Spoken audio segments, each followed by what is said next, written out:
back once again for another episode of Paid to Talk, where we are paid to talk, but you're not paid to listen. My name is Matt Ward, and your name is Lee Hart. That's right, Matt. And just on a personal note, I just want to say I think you're doing a great job. Thanks, mate. Podcast so far of the past few weeks. I know you're thrown in the deep end a lot there, and I think you've done a great job, and we're getting a lot of great feedback as well about what you're doing on the podcast. So Thanks, mate. Jeez, that's nice to hear. That's great. And up here at the Eco Lodge, it kind of lends itself to that, and it brings out the good feelings that both of us and the guests. And speaking of guests, this show we like to talk about entertainment, we talk about science, we talk about history, you name it. And we like to talk to, semi-well-known people, I suppose, in New Zealand and have a bit of a chat to them and in a roundabout way kind of bring it back to ourselves and certainly myself and essentially getting a weekly podcast about myself through another guest, if you know what I mean. Yeah. But joining us now is that guest, a man that needs no introduction, certainly to me,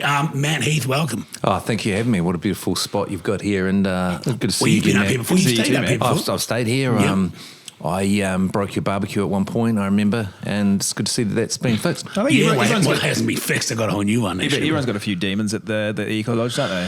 It's the sort of place you leave your demons, but a lot of people seem to create their demons here as well, which is a bit of a catch-22. I mean, a lot of people have had shockers up here. We don't judge here at the Eco Lodge. Matt, who is Matt Heath?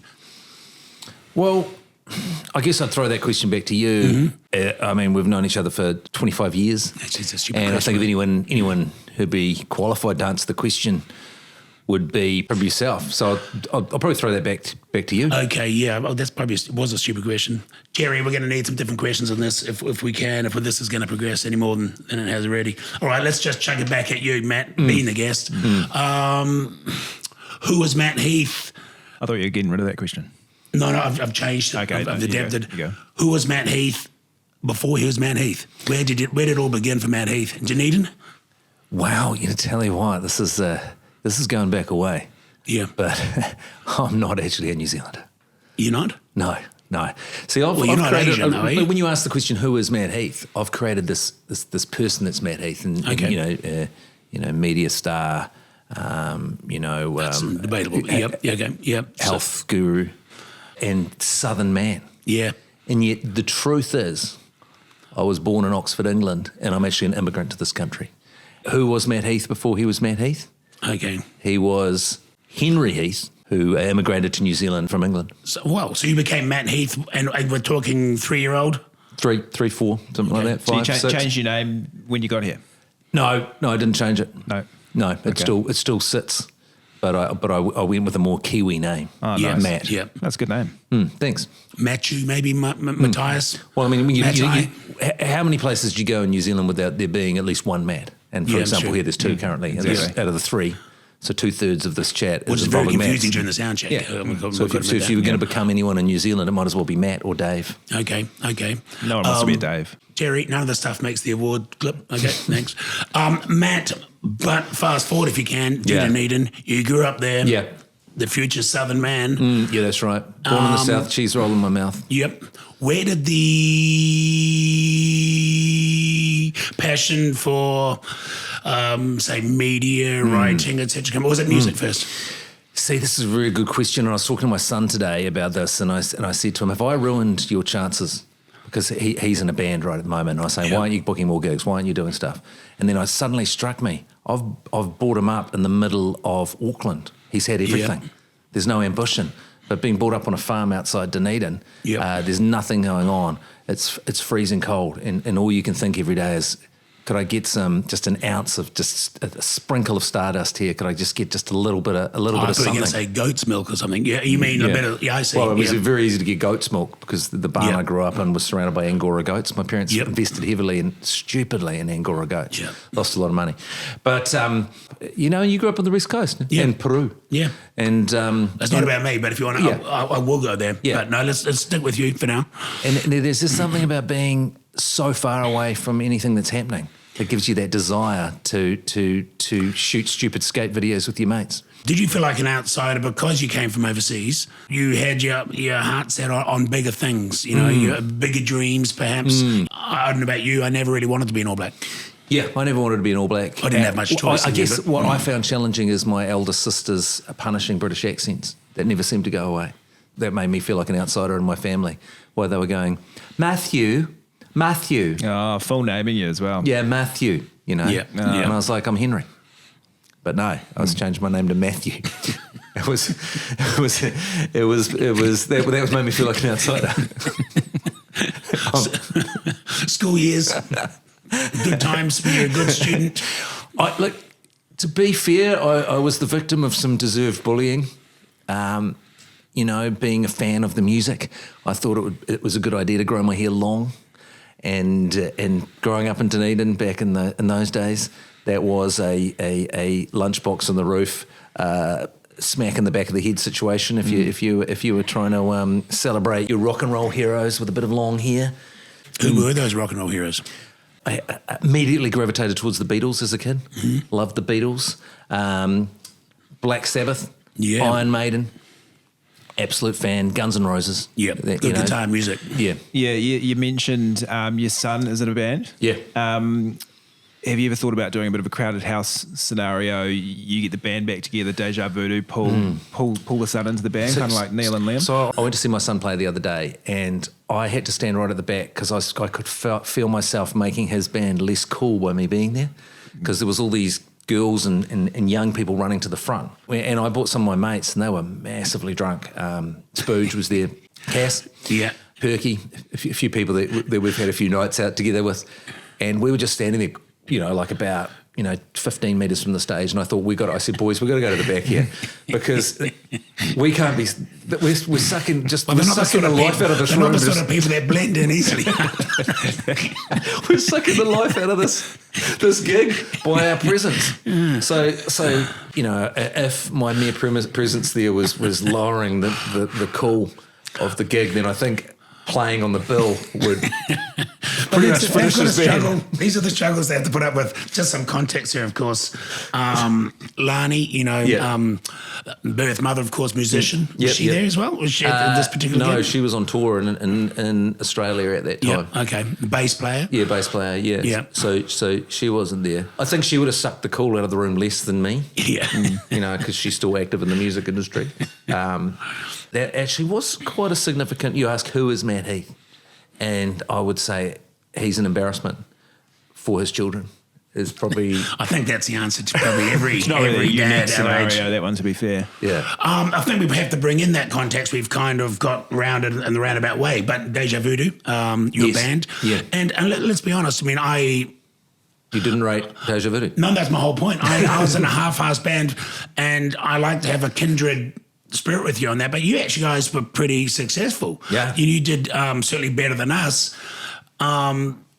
We threw comedy into it, which I believe you guys did, and I'm wondering where that came from, because I was very serious about this. Yeah. And that's what made it so comedic, is the tragedy of it. The fact that we were never going to make it big. Yeah. But in your case, I think from day one, you went out with that whole image and in a roundabout way, taking it more serious than we were. And it I think results. I've got this theory that comedy music is bad and cowardly. And the whole time I was in that stupid joke band, and I wanted every album we were recording, I'd always say, I don't really want to be in a joke band. And then we'd be on a tour, and we'd be having an argument on the tour we'd be in the tour bus and we're having an argument. I'm like, is this a joke band or a real band? Because we seem to be having a real is this argument. a joke argument? What's going on here? Like, is this a joke argument? Are we acting now? We can't be having an argument if we're in a joke band. Yeah. So either we become a serious band and then we can have arguments, but I'm not going to have an argument about a band who has a song that plays this, then goes out on stage and plays the songs that we play. I'm not going to get serious about the music to the point where we're having a storm out argument for the crap we're about to do, right? Yeah. Because every band, no matter how serious they take themselves, I'm talking every band, right? You mentioned Beatles, this sort of stuff. If they don't have a sense of humour, they all did. Because they knew how fleeting it could have been or tragic it is, and breakups. And every band can relate to the Spinal Tap aspect of a band. Yes. And a Spinal Tap's in character. I mean, they're actors, of course, but that's so real. Yeah. For any band. Yeah. It was like Ozzy Osbourne said, I watched Spinal Tap and I didn't find it funny. I thought that's take the piss out of us. It's a documentary on us. But it's like... so many bands actually think Spinal Tap is about them. Yeah, because Judas Priest thought it was about them as well. Didn't they sue them or something? I think. Oh, fantastic. It's about all of you. Yeah. But you kind of get my point about music, right? If it's much harder to write a serious song that you put out there. It's kind of like being the joker at the back of the class that pretends that they don't give a shit about math. Yeah. So they don't put any effort in. It's like, so I really cared about music. It's what I wanted to play. I wanted to be good at it, but hid behind a cloak of I smoke pee and I'm all right. It's a song. What you're actually talking about is you did it with your mates. Because otherwise you would have gone to jazz school and found the best musicians everywhere and did it by numbers, try to make a serious band. There's no way that would have worked. But all the best bands started with mates and they learnt their trade together. You know, musicians may come and go in that band, but it would have formed the ethos of it. The whole drive in the beginning would have been, I want to hang out with my mates and we'll do something fun. Yeah. I just remember when I met you, it was many years ago, you came up backstage and I just got a bit of a beef about it. Okay. You came up to me, we were playing at the power station and you came up and said, you were actually quite meaty. And I said, well, actually, can you not just say meaty? And quite. Yeah, there's an actually and then there's a quite before the compliment. So it was a sort of a backhanded compliment. So what you were saying, I assumed you'd be rubbish and then you were quite good. Imagine I'd come out and said, that was actually quite shit. Yeah. I mean, actually quite meaty is a compliment, surely. That was great. I'm staying out of this. So I just want to know where you were coming from. Was it a 1-star review that you moved up to a 3-star review? You know, I'll tell you what or was it it a genuine 3-star review? What it was, you weren't the only band on the bill, were you? No. There you go. And what I was meaning was, you guys were actually quite meaty. Those other guys were shit. I was putting context, putting you between the other band. It's so good to clear that up. I was like, why have I driven all the way up to the freaking Eco Lodge for a guy that came up and disrespected me to my face 20-something years ago? Hold that thought, Lee. We're just going to take a quick break and we'll be back right after this. Brilliant. All right, welcome back to Paid to Talk, and we've got a very special guest, Lee, the one and only Matt Heath. Not that special. Wow, pretty special, especially making the trek up to the Eco Lodge. It's great to have you here. We might as well have just the sort of the last minute nature of the invite made me think that maybe there was a dropout. Oh, I can see why you thought that. Well, I mean, the fact that Lee called you pretty much a minute after your News Talk ZB show. Yeah. You didn't pass Ray Wolf, did you, in the car on the way down as you were coming up? No, you didn't? Okay. Sorry. Yeah. We touched earlier on Deja Voodoo. I don't want to get into too much detail on particular things. So you'd have a lot of great stories from that. But that, I suppose, must have been the catalyst for you to get into TV. Well, interesting you should say this. It was kind of around the other way. So I was in this band called Kid Eternity, right? And we were quite successful and we played the big day out and then we had a blow up on stage and then that became Deja Voodoo. But it became Deja Voodoo because then we were shooting our TV show and we needed a on-stage band. You know, much like you on Sports Cafe, you have a band, right? Yeah. But we didn't have a band, we didn't have much of a budget. So I was like, oh, well, I've just blown up this other band. So maybe we'll get back together and be the band. And so what we'd do is we'd shoot my links and then I'd run over and play in the band. Yeah, right. And then from there, because of the success of the TV show, we signed a record deal. And then we had to reform a band. The band broke away from the TV show. Yeah, and then the band broke away from the TV show. It's a complicated situation. So what's the second bit? So we had a band called Kid Eternity. It blew up in an argument. At the same time, I was making a TV show. I had to put the band back together with the same guys. You have to become the house band to go on the TV show. Because the same guys were making the TV show as were in the band that had just had the argument. So then we found ourselves back in a band. And then this goes back to what I was saying before, how annoyed I was as I got the record deal for the shit joke band from the TV show and not from the band that I gave a shit about. It was exactly the same. Was there any members from the original band that left out? It was Phil Bruff on drums. Yeah. And Chris Stapp on bass and me on guitar. Then the record company fired Phil and got a new drummer in because they didn't think he was good enough drummer. So the only change was the Australian record company firing my childhood friend from drums because we signed quite a good record deal out of Australia for some reason. We never sold a single record. What is a record deal? I mean, for those of us, and myself actually. It used to be a big thing to try and get a record deal, right? Oh, totally. But almost a poison chalice in many ways, right? I mean, nowadays with the Spotify and modern music, I mean, I don't have a clue how that works, but there's certainly no way of making money out of it, right? No. What was it like back then? What is a record deal? What do they expect from you? You'll appreciate this. What it meant for us is that we started charging them a lot of money to make our music videos, then demanding we made the music videos, and then making profit off making the music videos, which they would then put on our recoups. Sounds like a pyramid scheme. Exactly. So we'd be like, we'll need a $40,000 budget to shoot this music video. and we're picking ourselves to make it. So then we'd make the video, and then we'd look at our record deal, which would suddenly would blown up to owing $300,000 or whatever, which was going to us. Yeah, So it was a Ponzi. It was kind of a Ponzi scheme. Because a lot of bands end up in debt, don't they, to record company because they owe this. But then you have to sell your records to pay off the record deal, which still happens. I still get the receipts from the record deal. So it was like a loan, wasn't it? It's like a loan you've to had you guys. 100,000 streams of this song, and that's paid off another $5 of your debt to us. I might just interrupt you there and go to an infomercial. Hello. You know, a lot of people often come up to me and say, "Hey, Lee, you're looking great. You're looking fresh. How do you do it?" Well, I'll tell you, it's Whackachanky Low Carb. Tastes great and gets me where I need to be. Have I lost any weight? Probably not, but imagine how fat I'd be if I wasn't drinking Whackachanky Low Carb. Just drink it. Matt. I'd say all of this would have flowed into your book, A Life Less Punishing, which the audio book, I believe, came out today. So yes, in hindsight, I'd say the last. So is this part about plugging my the audio version of my book, A Life Less Punishing? It's available on. Well, I was just thinking that I'd imagine it's available. I think it's out now. I recorded it. This is the book that you released last year. Yeah, so it's just over about a year ago. And it's kind of philosophy and advice and stuff, isn't it? How to deal with adversity and stuff in life. Yeah. How to brush it off almost. Yeah, and ironically, some of the biggest adversity I've faced in life is recording the audio book. I was too busy to record it, so it's coming out a year after the book came out, and one of the most punishing things I've ever been involved in. Because it turns out, despite being a broadcaster, you're voicing it yourself. Yeah, and it turns out that when you get Morgan Freeman or something to do it. I should have. I wish I had. But I saw with my book deal that they were going to pay someone thousands of dollars to read my book, and I'm like, I'm not paying someone to read my book. I'll read it. I'll take that money. Yeah. And so, as someone that's made a living for the last 15 years out of being a broadcaster, maybe even 20 years, who knows? It's amazing how bad I am at talking. I'd imagine as well the last thing you want to do after voicing your own book is keep talking and go on a podcast as well. Yeah, see, the thing is, Matt, I do 4 hours of radio a day. Even more to the point of this must be quite punishing for you.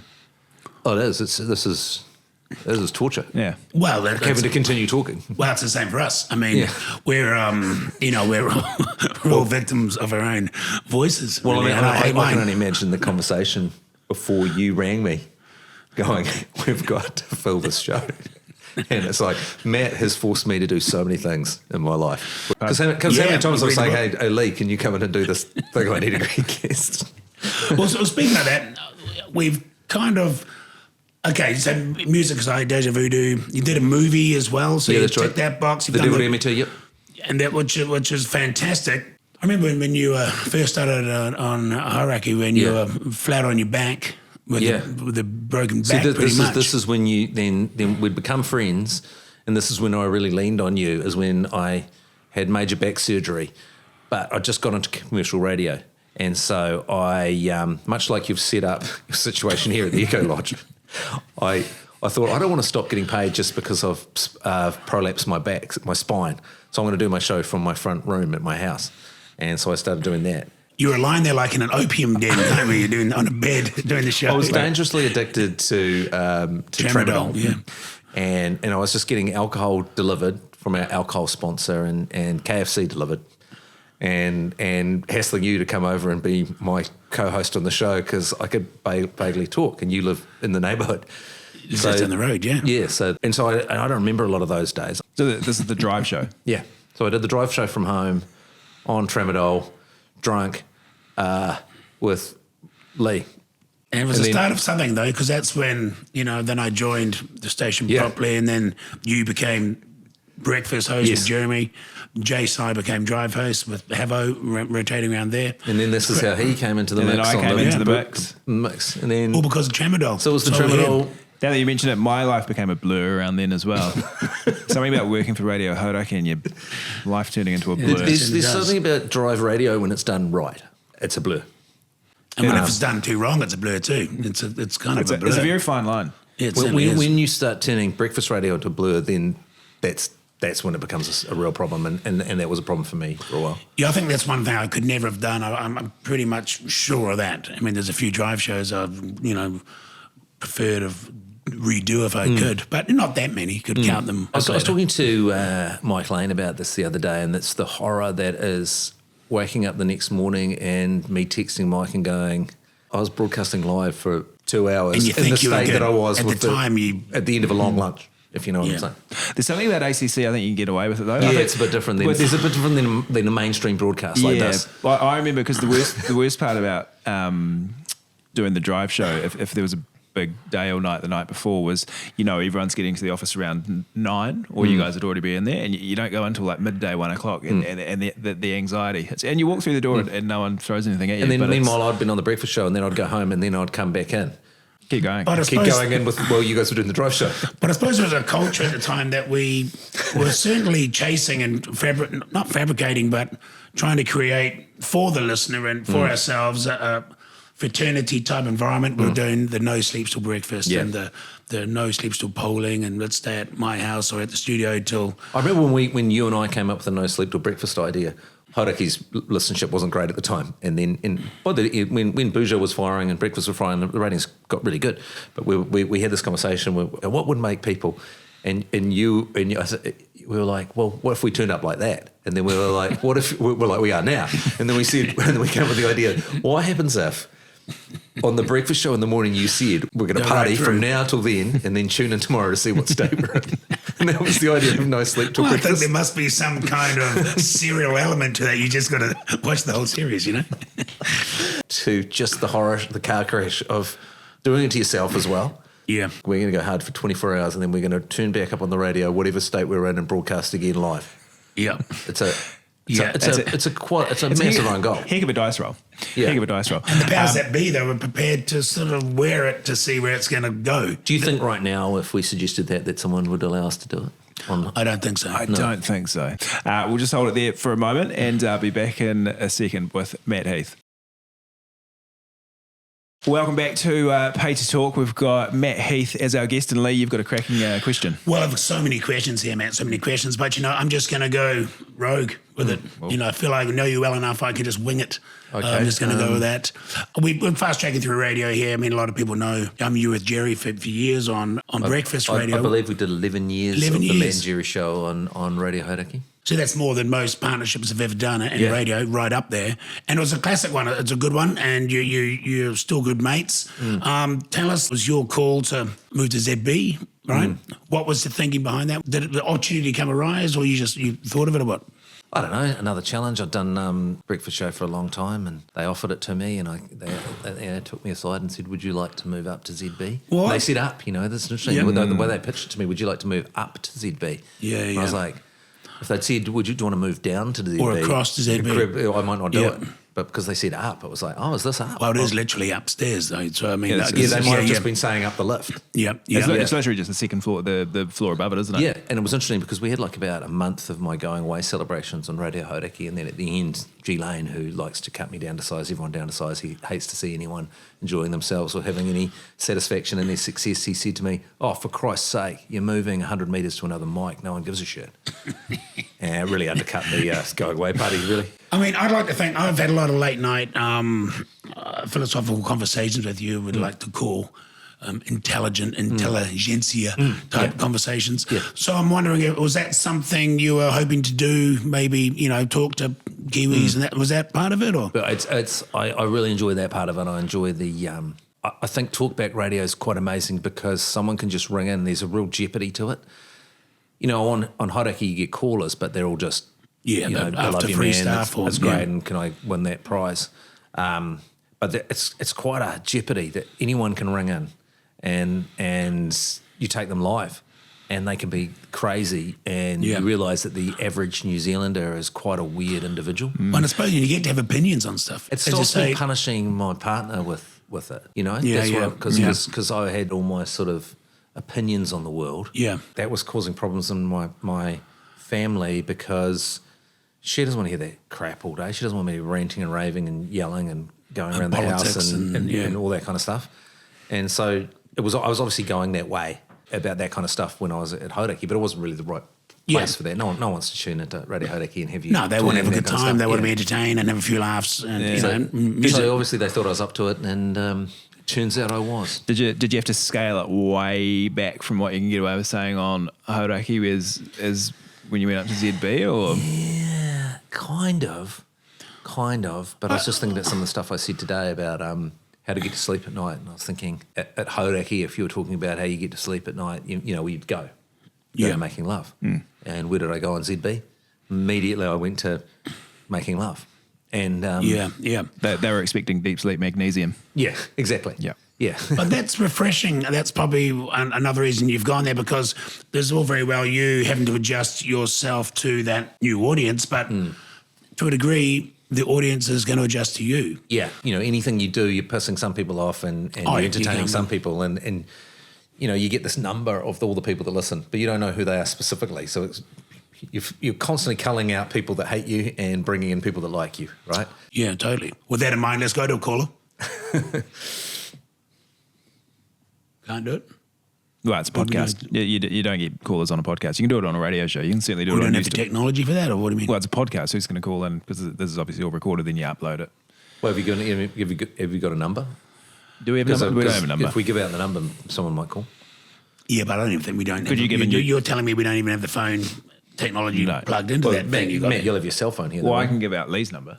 This won't go to wherever. I see what you're saying. It's a podcast. All right, forget that. You mentioned challenges. I believe that when you say that, because you're always doing a stupid challenge. You know, I'm not going to eat potatoes for a year. This kind of stuff. So I've got to take my hat off to you. Very disciplined. How do you time keep? How do you manage all that?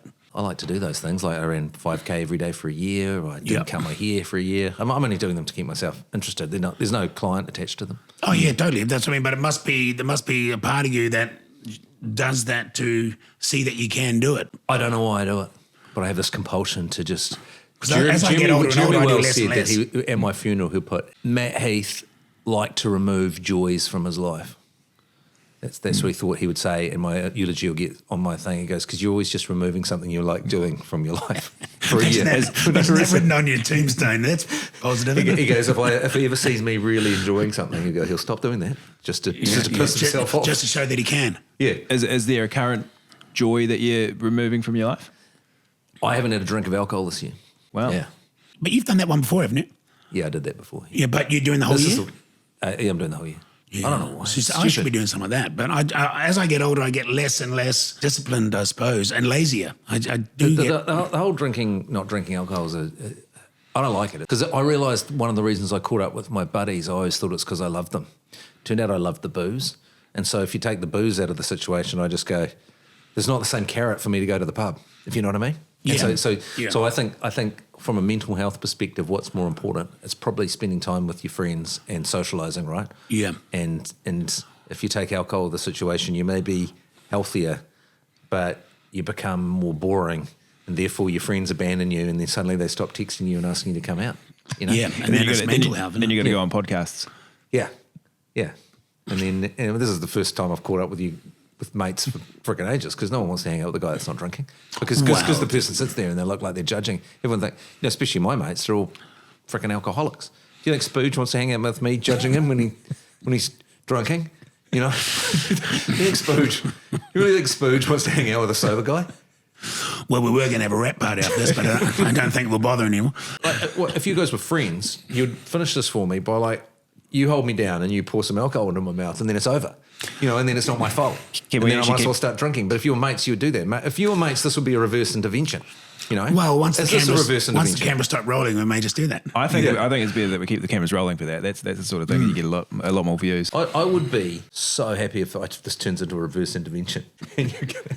Me and my group of friends, we needed to have an intervention on a friend that was an alcoholic, but we couldn't organise a time when we weren't drinking to get him to the intervention, because we thought we can't be drinking at this intervention. And then we just couldn't find a date when we weren't drinking to have the intervention. And then we started thinking, hang on a minute. Maybe we need the intervention. Maybe we need to bring in another group to have a preliminary intervention before like an inception intervention. We needed an intervention before we could move on to the intervention that was really needed.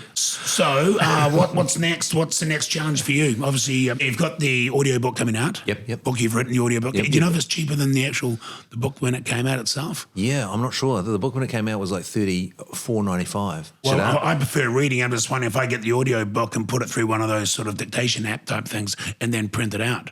Yeah. It'd be a way of getting the book a cheaper way without the cover, of course. Why did I read? Why didn't they run an AI version of me reading the book? Yeah. Well, the Kindle realise version. that I was on infinite. Kindle as well. It's on Kindle already. Yeah. Oh, that's good. Yeah. So Well- it's on Kindle. Yeah. Well, it's on Kindle when all good audiobooks are Well, you heard it here available first. and books and stuff. And the podcast, where do we get that, man? Podcast, which our podcast This or one Matt's here, podcast? yeah. I Is am it- have Matt's you got- one. You do. You Yeah, my got a- podcast on wherever you get podcasts. Well, your podcast will be on it. Matt Heath and Tyler Adams afternoons on News Talk ZB. Okay, and our I'm about to podcast. launch a new podcast actually. What's that called? I don't know. Can we Okay. come on to that podcast and talk about this podcast? I'd love to have you guys on the podcast. That'd be fantastic. great. And our podcast will be available where Matt's podcast is available. Yeah. Where is that again? That's where all good podcasts Where are all available. good podcasts okay. are, mate. And iHeartRadio. and iHeartRadio, Yeah. which is where your podcast is available as well. God, this is good. Look, we'll leave it podcasting. there. What a great time to leave it, Matt. Yeah. All the best with the rest of your life and all that, Matt. Yeah, we'll wrap it up there. we'll Make sure see. you, for God's sake, stop talking. Well, the podcast will be available on iHeartRadio and wherever you get your I bloody think we podcast. covered that. Well, Yeah. it is. If they're listening, right? Is this a podcast? Because if they're listening, they've already found it, right? They've got it. We could have, we won't, but we could have turned this into a social clip. Tell you what, they still might be listening at this point, so maybe you should say it again.